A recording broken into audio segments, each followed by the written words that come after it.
मगरू ने उसकी ओर देखा, मुस्कुराया और कुछ नहीं कहा। यही चुप्पी नीलू को और परेशान करती थी। उसने फिर कहा, अगर तू कुछ सीखना चाहे तो मैं सिखा सकता हूँ तुझे। उड़ना, बोलना, लोगों का ध्यान खींचना, जंगल में नाम कमाना। मगरू फिर चुप रहा, लेकिन उसके चेहरे पर जो शांति थी वो किसी शेर के गरजने से कम असरदार नहीं थी।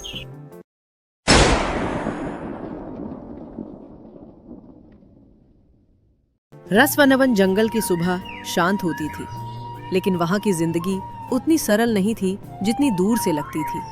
ऊंचे ऊंचे साल और सागवान के पेड़ों के बीच बहती थी नन्ही चिरिया नदी, जिसके किनारों पर उगते थे झुकते हुए बांस और नीम के झुंड।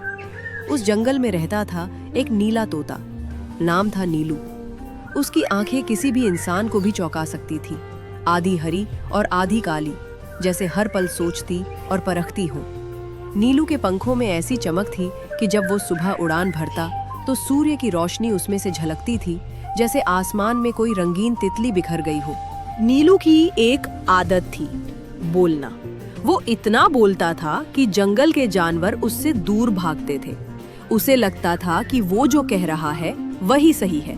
वो खुद को बहुत चालाक समझता और अक्सर दूसरों को मूर्ख कहता। उसे अपने दिमाग और रंगीन पंखों पर इतना घमंड था कि वो दूसरों की मेहनत, चुप्पी और सादगी को मूर्खता समझता। जैसे कि मगरू, एक बुजुर्ग गधा।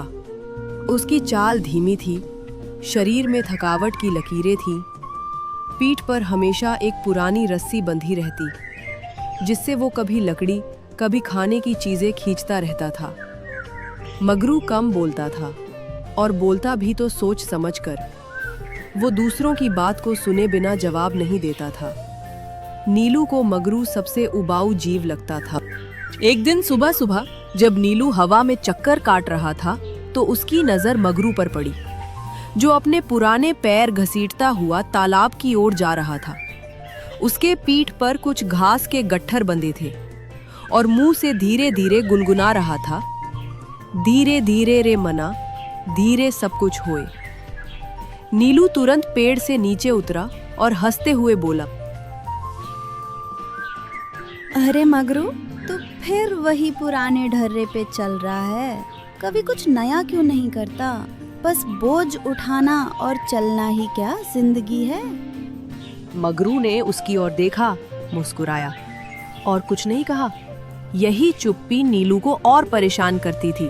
उसने फिर कहा, अगर तू कुछ सीखना चाहे तो मैं सिखा सकता हूँ तुझे। उड़ना, बोलना, लोगों का ध्यान खींचना, जंगल में नाम कमाना। मगरू फिर चुप रहा, लेकिन उसके चेहरे पर जो शांति थी वो किसी शेर के गरजने से कम असरदार नहीं थी।